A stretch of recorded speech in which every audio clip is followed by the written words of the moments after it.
Dolgo vreme čovek odsmetal дека биосферата, односно земјата, воздухот и водата што го обкружуваат, се од таков обем и капацитет што не е ништо во состојба да предизвика какви и да е промени или пак да доведе до нарушување на веќе создадената рамнотежа во природата.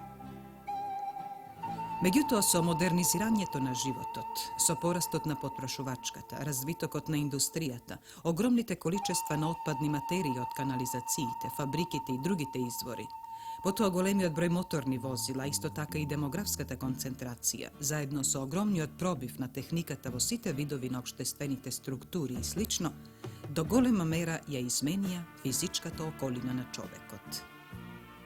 Сведоци сме на се побрзото нарушување на рамнотежата потребна за одржување на животот и за задоволување на земјоделските, индустриските, технолошките и демографските потреби на човештвото. Загаденоста на воздухот, земјата и водата со разни контаминенти во голема мера го нарушуваат животниот циклус на живите суштества во разните еколошки средини. И тоа почнувајќи од најситните организми во воздухот, земјата и водата, потоа рибите, питомите и дивите животни и птици, па се до човекот. Размерите на таа загаденост тешко е да се димензионираат, но тие секако се големи. Научниците од целиот свет укажуваат дека до 2000 година ќе исчезнат од лицето на земјата над 1 милион растителни и животински видови, а уште толку се во животна опасност. Многу од нив ќе ги снема и пред да се утврди нивната биолошка важност или економска вредност.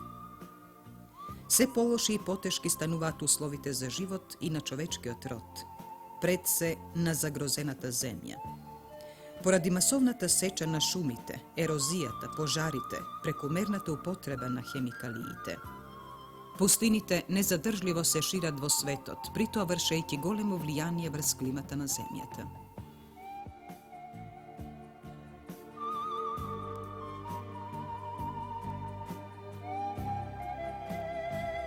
Обработливите површини се повеќе се намалуваат.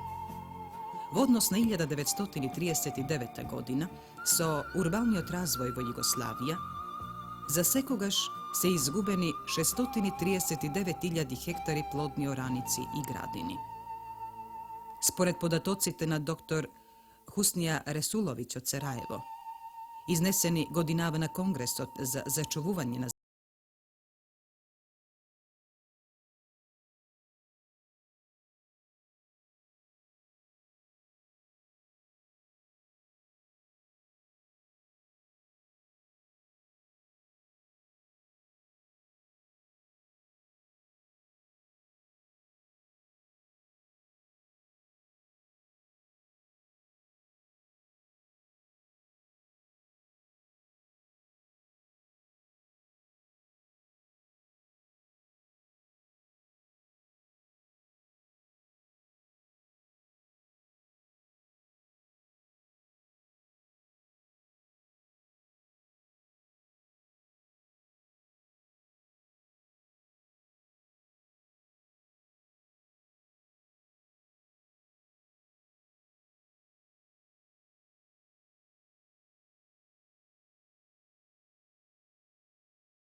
Најзагрижувачката причина за намалувањето на плодната почва е така наречената трајна пренамена на земјоделските во неземјоделски површини.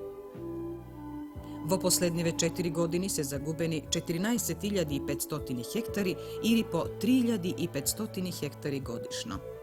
Станува збор за загуба на најквалитетна почва на која се градат населби, индустријски капацитети, патишта, дури и за рекреативни центри и викендички. Можне лесно е да бидат илустрирани со соодветни филмски кадри овие заграбувања што се вршат во целава република. Ова е некогашното плодно Охридско поле. Сега градска населба со многу индустријски капацитети. Ова се фабрики среде ораници.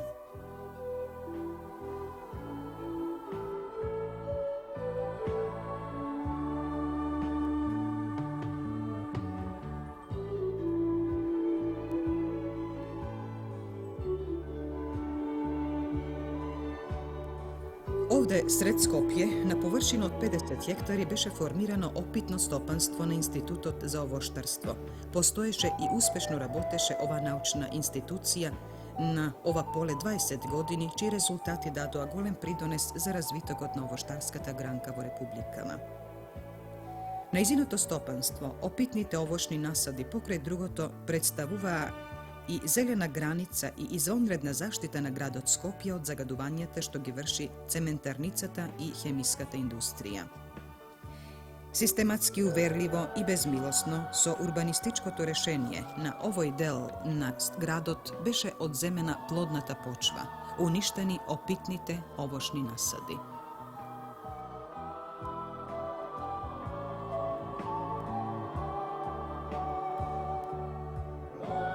Другар Истевски, што изгубивте вие со освајањето на стопанството, постепеното земање на неговите површини? Со основањето на институтот стопанството излежеше 50 хектари, формирано 54 година. А сега со оваа постепена урбанизација, почнувајќи особено после земјотресот и овие последните 4 години, останаа само 15 хектари и тоа тие се дијагонално пресечени, така тие 15 хектари не представува ништо, бидејќи штом се дел од таа опитна мрежа, ако се отстрани, веќе целиот опит пропаѓа. Со одземањето на овие површини уништен е драгоцен генетски материјал кој е создаван во тек на низ години, прибиран од сите континенти, и од нашава земја, и од нашава република, прибиран, селекциониран, укрстуван за добивање на нови, подобри сорти за унапредување на нашето овоштарство. Целиот тој материјал сега е одовде, мислам, е уништен, односно преку калеме ние го пренесуваме во новото стопанство, меѓутоа во новото стопанство тој додека се развие, почне да раѓа и да почне да почне да се наблудува, се губат минимум 7-8 години, а тоа е еден голем прекид во следењето на ова денес да речеме вака многу бурна научна работа во светот. Треба во корак секојдневно да се следат настаните во науката, а ние ќе изгубиме еден долг период додека стапиме во тек со настаните. Надоместокот, финансискиот надоместок за површината од земена и процената за тие стебла, без друго е незначителен според ова што вие го губите, што го губи науката. Финансиски извршени се одредени процени, меѓутоа ова другава работа, научнава работа и важноста за унапредувањето на овоштарството во нашава република, тоа е недонадокнадиво. Преку тие процени платени се овошките како родни овошки. Меѓутоа таа овошка како објекти за научно следење. Да, како објект за научно следење, една овошка, например во Америка се една нова сорта која е представена од неколку стебла, патентот кошта $30 до $40,000. Тоа, значи, тие стебла се од да речеме една огромна и дури непроценлива вредност. Иначе само со тоа што се тие проценети и платени како родни стебла не е скоро ништо ни платено, нити. А во нашите закони не е фигурира никаде наплата на таа вредност, него само во законот пише наплата на овошка на пример, со таква Неговата старост, номинална таква, да. Така да и од тој, значи, научен аспект и од аспект на напредување на овощарство во наша република направен е вака еден голем губиток со освајањето на ово стопанство. Денес тука се изградени, како што се гледа, индустријски објекти, спортски рекреативен центар со базен за пливање, услужни сервиси, стамбени блокови. Градот Скопје влезе во дворот на фабриките.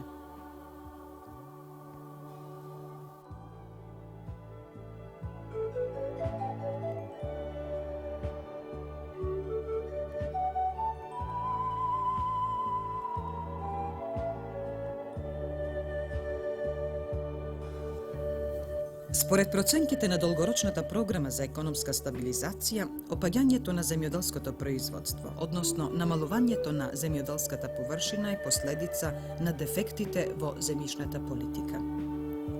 Најважната претпоставка за остварување на побрзиот развој на агроиндустрискиот комплекс е земјишната политика, а таа го условува и севкупниот развиток на земјата. Најразвиените индустријски земји во светот се воедно и земји со најразвиено земјоделско стопанство. Двете Германија, Јапонија, Англија, Соединетите Американски држави, Канада.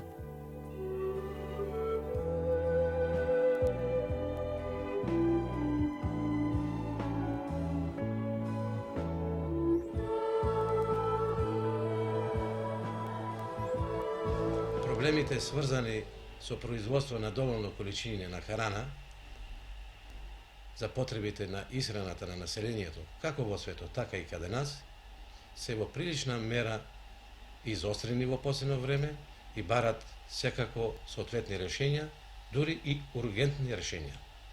Според податоците на ФАО, произлегува дека до крајот на овој век би требало да се произведе за преку 50% повеќе храна како би се задоволиле денешните потреби.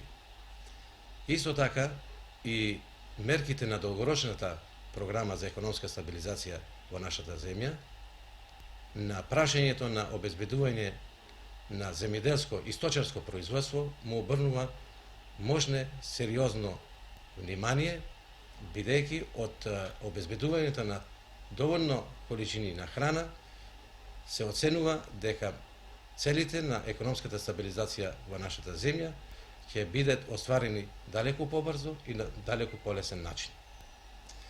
Кога се говори за производство на храна, секако дека земјоделското земјиште представува основа и основен фактор кој ќе ни обезбеди да можеме да обезбедиме таква една количина на храна која ќе ги задоволи потребите на населението во нашата земја. Од тука ова производство, обезбедувањето на ова производство бара превземање на перманентни, бара одредена ангажираност како би се обезбедило да се обезбеди таа потребна количина на храна. Меѓутоа, морам да истакнам дека во овој изминат период на планот на чувањето на земјоделското земјиште ми се чини во недоволна мера сме превземале соодветни мерки како би до тоа дошло. Би истакнал дека во периодот, а според статистичките податоци, од 1969 година до 1982 година, земјоделското земјиште е намалено за преку 80.000 хектари, што изнесува околу 6%, а за последните 5 години тоа намалување на земјоделското земјиште е достигнало цифра од 28.000 хектари, односно 2%. Иста положба и со обработивата површина, бидејќи за период од 1979 до 1982 година обработивите површини во нашата република се намалени од 652.000 хектари на 638.000 хектари, односно за 4 години намалени се обработивите површини за преку 14.000 хектари, односно годишне доваѓаат за преку 3.500 хектари, што со оглед на површините обработиви со кои располага нашава република, кои не се големи, представува можне сериозен проблем. И заради тоа е потребно да се на планот на сочувување на земјоделското земјиште, на сочувување на обработивите површини превземат и такви мерки кои ќе доведат да се тоа земјиште сочува. Собранието на Социјалистичка република Македонија, согледувајќи ги овие проблеми, во 1983 година, поточно во јули месец 1983 година, го донесе интервентниот закон за привремена забрана на користење на земјоделско земјиште за неземјоделски намени, која имаше основна цел да се сочува плодното земјиште. Овој закон има важност до донесување на нови прописи кои ќе потрајно ги регулираат прашањето околу земјиштето и опште околу земјиштето за политика, односно до донесувањето на новиот закон за користење на земјоделското земјиште, и истиот би требало да донесе такви рестриктивни мерки кои на минимум ќе го сведе упропастувањето и зафаќањето на земјоделското земјиште со објекти од траен карактер. Кога зборувам за земјоделското земјиште, сакам да посебно истакнам дека постојат три проблеми основни по моја оценка, а тоа се рационално користење на земјоделско земјиште заради добивање на максимално производство по единица површина. Второ, обработка на напуштените и необработените земјоделски површини, кои се цени дека во нашата република изнесуваат преку 100.000 хектари. И трето, зафаќање на обработиви површини, зафаќање на плодни обработиви површини со објекти од траен карактер, инфраструктура, стамбени населби, индустријски објекти и така натака, со кое се трајно исфрлува од продукција земјоделското земјиште. Со донесувањето на законот за привремена забрана за користење на земјоделското земјиште за неземјоделски намени, мислам дека се во овој изминат период од 11 месеци, мислам дека се постигнати и соодветни ефекти, бидејќи голем број од барањата кои се доставувани до Републичкиот комитет за земјоделство и шумарство и водосопанство се одбивани, односно површините за кои е барана согласност се во прилична мера намалувани, но по моја оцена, што е многу битно и што е многу значајно, во овој период е дојдено до знатно изменување на односот на општините, на општинските служби, дури и на населението наше во однос на односот према земјоделското земјиште. Односно да се тоа земјоделско земјиште кое е плодно сочува да може да продуцира храна. Во текот на спроведувањето на законот за привремена забрана за користење на земјоделското земјиште за неземјоделски намени, ние сме изградиле некои како основни критериуми, а тоа се да со зафаќање на земјоделското земјиште со објекти од траен карактер се зафаќаат послаби површини, односно плодните површини, површините од повисоките бонитетни класи да остане за земјоделско производство, за производство на храна. Второ, да се во овој период, во оваа фаза, врши изградба на објекти на веќе зафатените простори со урбанистичките планови или со одлуките на општинските собранија за одредување на границите на населените места. Односно, така да наречам, да се врши пломбирање на веќе тие зафатени простори со градби и според нашата оценка сметаме дека во готово сите населени места во нашата република постојат доста простори да може да продолжи несметано, непречено стамбената изградба и изградбата на индустријски објекти, инфраструктура и така натака, и да во еден период прилично долг да не зафаќаме нови плодни земјишта и да и тие плодни земјишта оставиме за производство на храна. Понатаму да со градбата одиме малку и во повертикала, да се градат на спратови. И на крај би кажал да се градат населби од збиен тип, како што во крајна линија се биле сите, во главно сите наши населби градени во поранешните години. И да по тој начин доста големи простори плодно земјоделско земјиште го сочуваме за производство на храна. Би требало да се определиме за таков приод на земјиштето, кој што продуктивното земјиште нема да го користи повеќе за овие неземјоделски намени, освен во некои сосема исклучителни случаи. Тој пристап би можел да биде изразен на следниот начин.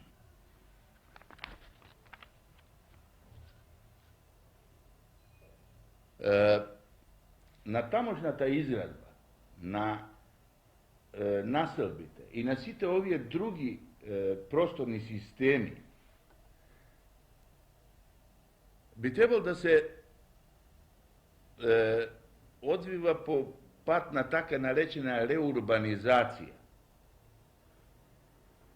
Pod ovaj termin, pod ovaj pojam reurbanizacije treba da se razbere deka na dosegašnjite procesi na urbanizaciju, to od oslobodovanja do deneska, koji što ne sekoga što imale sakani od tek, se pojavile brojni nedostatoci, koji što sega, u naredni period, vo Skopju i vo drugite gradovi u Makedoniji, treba da se proanalizira, da se vidat posljedicite od ta i takva urbanizacija i da se obideme, da pronajdeme načini kako vo idnina da go nasočuvame odvivanje to na ovije procese. To je toj proces na reurbanizacija, kako nije go narekao. Navlegujeki vo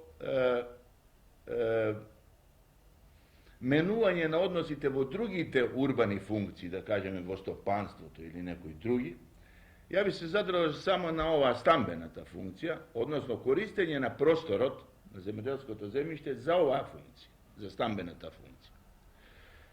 Mislim deka toj novi pristup treba da se obavlja po pat na taka narečena urbana rekonstrukcija, koja što i kaj nas i vo svetot dava izvanredni rezultati i primjeri. Ne sme samo ne samo Makedonija ili Jugoslavija suočena su ovaj problem, tuku i drugite zemlji vo Evropa i vo svetot. Mislim da ta urbana rekonstrukcija treba pred se da bide ekonomski opravdana, da bide racionalna, da bide efikasna, da bide brza, da bide prihvatljiva za luđeto i za opštestvoto. Sakam da podlećam, deka ne se ravoti za totalna rekonstrukcija, kakva što dosega sme sproveduvale, ili ne sme se ni obiduvale da je sprovedeme u određenim slučajevi i sme se zadržuvale na postojnite sostojbe. Znači, ne se ravoti za totalna rekonstrukcija vo koja golemi blokovi, golemi delovi na gradovi se ulivat, za da se gradat sosema novi naselbi, novi objekti, novi ambijenti, bez da se počituva nešto što je isto tako značajno, što nije govikame tuka vo ovije naši raspravi, toj kontinuitet, kako dijalektički proces namenuvanje.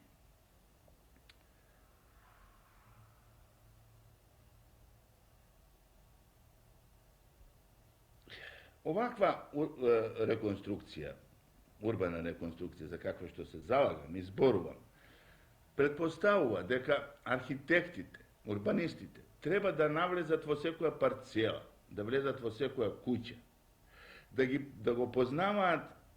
gi poznavat site uslovi, za da može da predložat sootvetna rekonstrukcija, koja što, kako što rekao, treba da bide prihvatljiva pred se za luđeto, a da bide prihvatljiva i za opštestvoto. Vakvite naši opredelbi za koristenje na zemljišteto za idniot razvoj na naselbite se obezbeduvani postavkite na dva novi zakona koji što treba da bide doneseni. To je zakon za zemljodelsko zemljište i zakon za sistemot na prostorno i urbanističko planiranje, pri što se utvrduvat uslovite za koristenje na zemljodelsko to zemljište i što njih se nasočuva izrabotka na novi urbanistički rešenja, ali i revizija na postojnite prostorni i urbanistički planovi so koji će se organizira i koristi prostor od Vojvodine.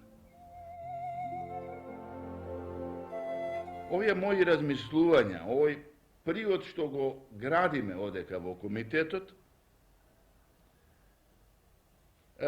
kako što rekao, se navađat, se strećavati vo svetot i vo razvojot na naselbite Vojvodine, izreba na drugi prostorni sistemi, a pod prostorni sistemi rekao deka podrazbirame infrastruktura, saobraćajna, hidrotehnička, водостопанска и така натам, водостопанска и енергетска, треба да се вклопува во овие наши определби за вистинска заштита и вистинско рационално користење на земјиште.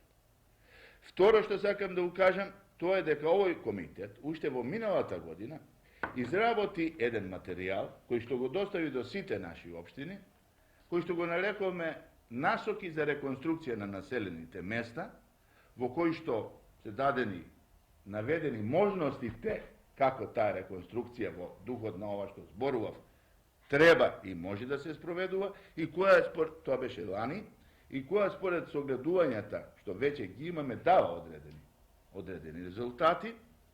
И трета работа е дека е потребно да сите учесници во планирањето и изградувањето на просторот и архитектонското проектирање, тоа значи архитектите, активните архитекти, како и оние луѓе, мислам тука на факултети и соодветните школи, кои што ги образуваат кадрите за да работат во оваа област преку редовното, нормалното школување и други специализации, после дипломски студии и така натаму,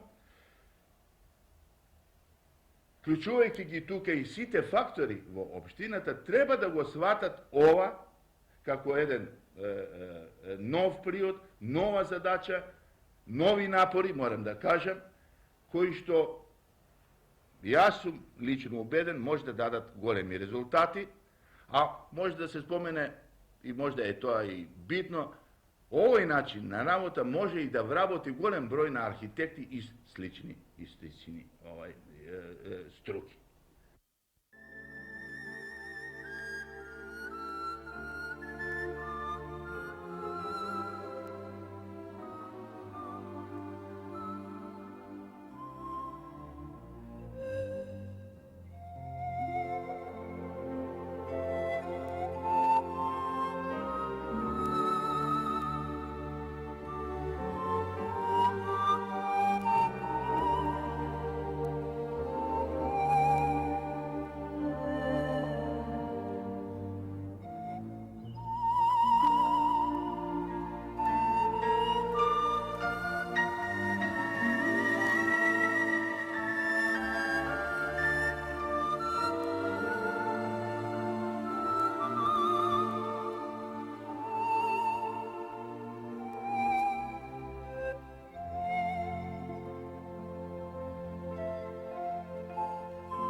Хумусот, тоа е оној плодоносниот слој на кој се произведува храната, е веројатно еден од работите кои што не може лабораториски или хемиски да се произведе.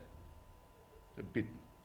Друго, дека постојат земји во светот, например Соединените Американски држави, кои што го увезуваат хумусот.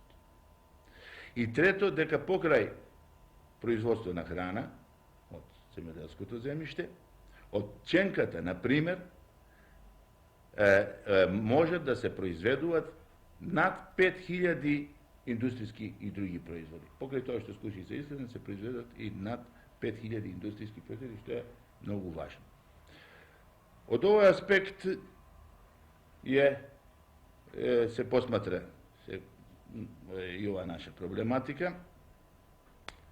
И при тоа сакам да кажам дека досегашниот развој на населбите, изградбата на големите индустријски комплекси, големите системи на просторната инфраструктура, тоа се патишта, железници и така натаму,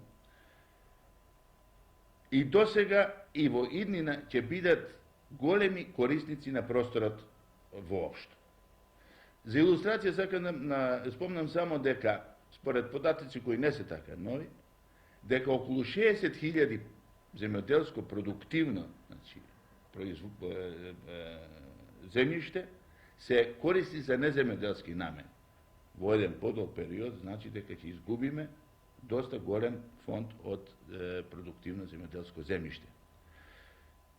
И да кажем и тоа дека еднаш пренаменето земјоделско земјиште за други намени никогаш повеќе не може да се врати на првобитната и основната намена.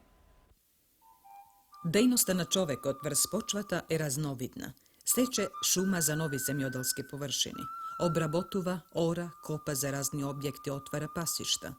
Таа негова дејност, особено во рицкопланинските места, е значаен фактор за појава и помагање на ерозијата на почвата. Билансот на ерозијата е поразителен и тој посредно или непосредно покрај другите процеси влијае и врз можноста за производство на храна. Скоро 80% од нашата територија е подложна на ерозија. Поради тој факт кој предупредува, мораме поодговорно да се однесуваме со земјишниот фонд што ни стои на располагање. Уништувањето на растителната прекривка не се единствени начини со кои човекот ја предизвикува ерозијата. Големо значење има и непогодното обработување и наводнување на стрмните површини.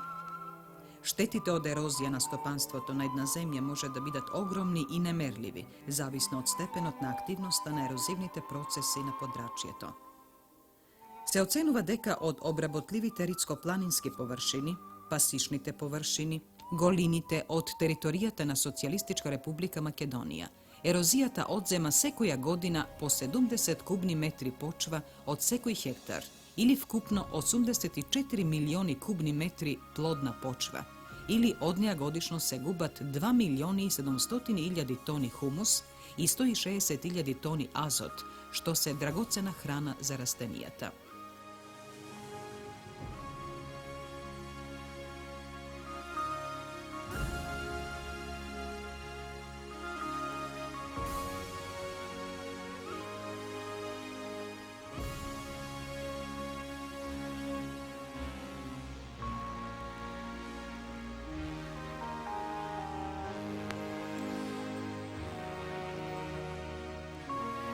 Поради овие загуби на хранливи материи од почвата, приносите на земјоделските култури од овие еродирани почви се многу помали од нормалните.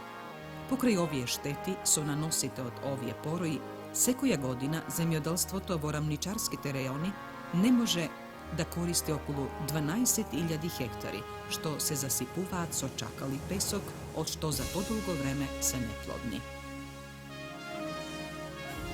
Да кажеме и тоа дека само по сливот на реката Вардар, Републикава губи секоја година во Егејско море плодни честички од почвата, со кои може да се оформи стопанство од 1600 хектари, чиј почвен слој ќе изнесува 60 сантиметри, доволен да може да се одгледуваат скоро сите земјоделски култури.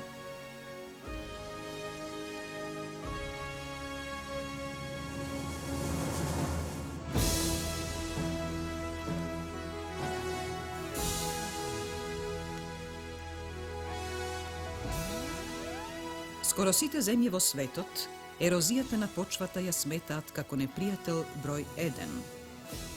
Уважениот академик Синеша Станковиќ, познат биолог, укажува дека борбата против ерозијата е всушност борба за обезбедување на нашата родна грудка, дури и во фигуративна смисла, борба за одржување на нашата почва против опасноста што и се заканува од главниот непријател од ерозијата, што ја уништува со голема брзина. Вакви и слични зборови се укажуваат на разни начини и собири на сите јазици во светот. Така и Енгелс во своето дело Дијалектика на природата пишува: луѓето кои во Месопотамија, Грција, Малазија и во други места ги ископачиле шумите за да добијат обработлива плодна почва, не пречувствувале дека со тоа ги поставиле темелите на сегашните пустоши на тие земји.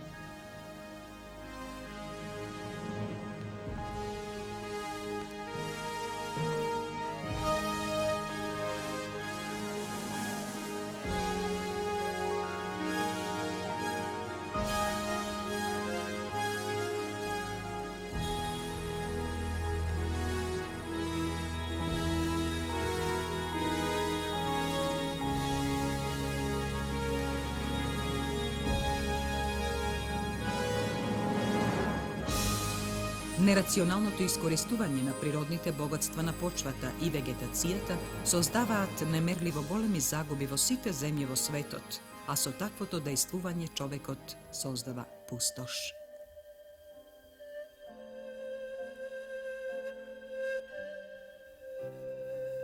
Постојната состојба на нерационалното користење на земјиштето во значителна мерка е резултат на историската наследена заостанатост, но во исто време мораме да признаеме дека и сегашните генерации во развитокот на сопствениот општествен економски развиток сносат историска одговорност.